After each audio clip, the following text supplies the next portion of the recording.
Halo Sobat Trader, apa kabar? Semoga kita semua dalam keadaan baik dan sehat, serta selalu dalam lindungannya ya. Saya kembali dalam podcast ini, dan untuk kali ini saya akan membahas mengenai bank sentral, terutama bank sentral utama yang memengaruhi perdagangan mata uang dunia.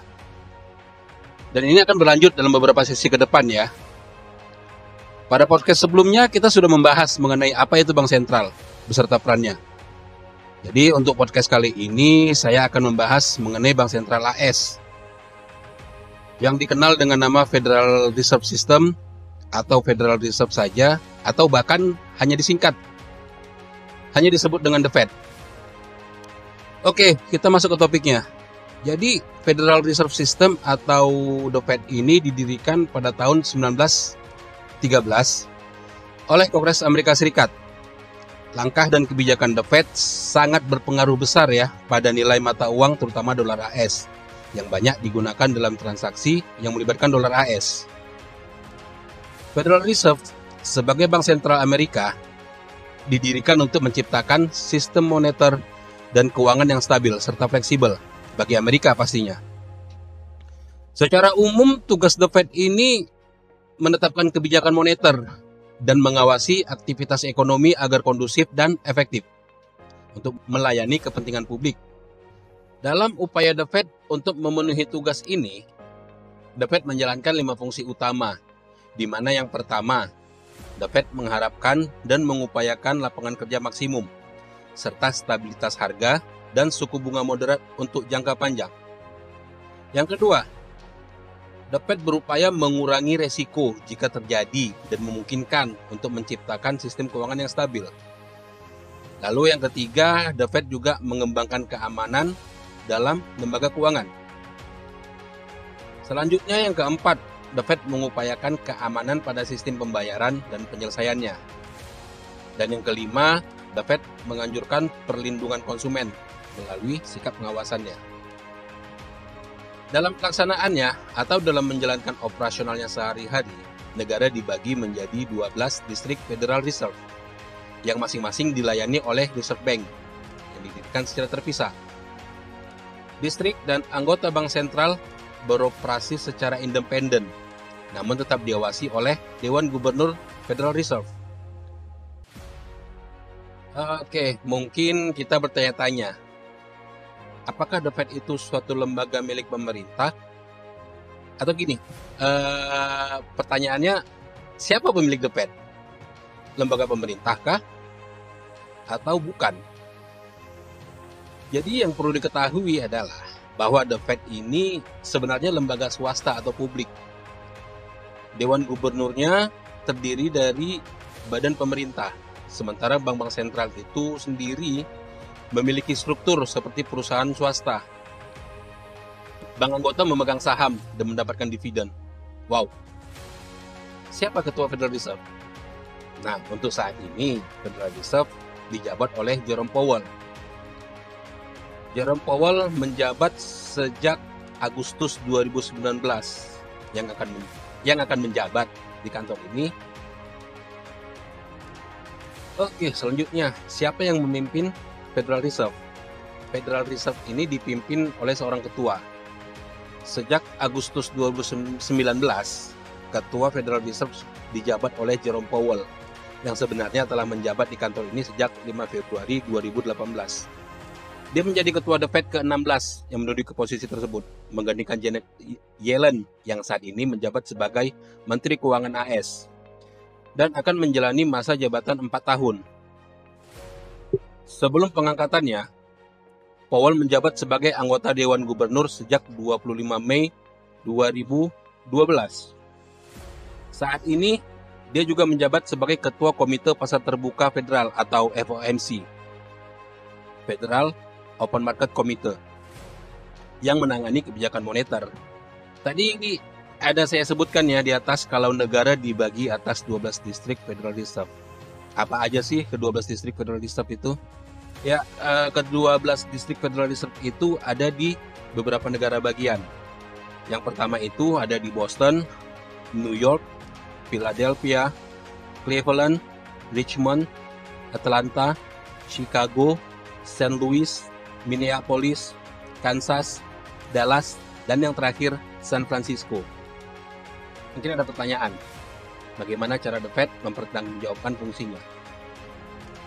The Fed ini bertanggung jawab kepada publik serta Kongres AS. Makanya ada beberapa kali ketua The Fed memberikan kesaksiannya di hadapan Kongres. Ketua dan pejabat Federal Reserve bersaksi di depan Kongres. Sedangkan sistem pengaturan kebijakan moneter dirancang agar jelas dan transparan. Untuk kepentingan akuntabilitas, Komite Pasar Terbuka Federal atau FOMC akan menerbitkan pernyataan setelah semua pertemuan tahunan. Semua laporan keuangan diaudit secara independen setahun sekali, juga untuk memastikan akuntabilitas keuangan. Federal Reserve juga memiliki mandat utama. Mandat ekonomi utama sistem Federal Reserve ini meliputi kebijakan moneter AS. Dan mandat ini adalah mandat inti dari Bank Federal Reserve. Tujuan undang-undang dari kebijakan moneter ini diuraikan oleh Kongres sebagai berikut. Ketenagakerjaan yang maksimal. Kebijakan moneter yang ditetapkan oleh FOMC harus memastikan angka pengangguran tetap rendah. Bekerja untuk meningkatkan ekonomi jika diperlukan. Sehingga bisnis berkembang, menghasilkan keuntungan, dan lebih banyak staf yang direkrut. Kedua, stabilitas harga. Di sini The Fed mendefinisikan stabilitas harga ketika tingkat inflasi mencapai targetnya yakni 2% dalam jangka waktu panjang. Yang ketiga, suku bunga jangka panjang yang moderat. Ini berjalan bersamaan dengan stabilitas harga. Ketika ekonomi stabil, suku bunga jangka panjang tetap pada tingkat yang moderat. The Fed memiliki target untuk mencapai kebijakan moneternya melalui pengaruhnya terhadap suku bunga dan iklim keuangan secara umum. Hal ini dapat menyebabkan volatilitas dolar AS menjelang pengumuman The Fed dan perubahan kebijakannya. Kebijakan moneter ditetapkan oleh Komite Pasar Terbuka atau FOMC tadi ya, yang mengawasi operasi pasar terbuka dari sistem Federal Reserve. Mereka menetapkan target suku bunga dana federal pada pertemuan FOMC. Ini adalah suku bunga yang mereka harapkan perbankan saling tawar-menawar satu sama lain, seperti suku bunga pinjaman atau suku bunga overnight. Meskipun FOMC tidak mengawasi suku bunga tersebut, namun ini dapat memengaruhi dengan 3 cara utama. Yang pertama, operasi pasar terbuka. Ini berarti pembelian dan penjualan obligasi pemerintah di pasar terbuka. Menjual obligasi, mengurangi pasokan moneter dengan tujuan menaikkan suku bunga. Membeli obligasi, mengembalikan uang ke dalam perekonomian dengan tujuan menurunkan suku bunga. Yang kedua, suku bunga diskonto. Ini adalah suku bunga yang dibayar bank untuk meminjam uang dari Fed. Ketika suku bunga ini lebih rendah, maka kemungkinan besar suku bunga dana federal juga akan lebih rendah.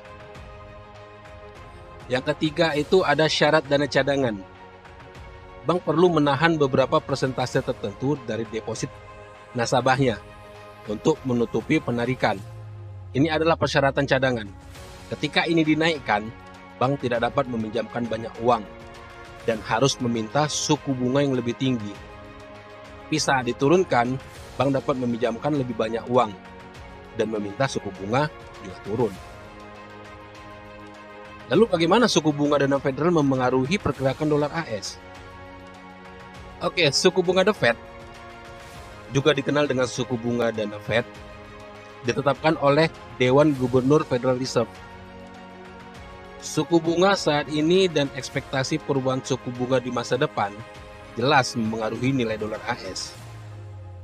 Jika trader mengantisipasi perubahan suku bunga berdasarkan pengumuman dari Dewan Gubernur, ini dapat membuat dolar mengalami apresiasi atau terdepresiasi nilainya terhadap mata uang lainnya ya.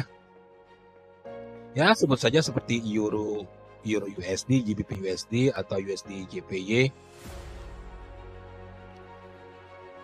Oke, lalu bagaimana kebijakan suku bunga The Fed terhadap ekspektasi itu memengaruhi dolar AS?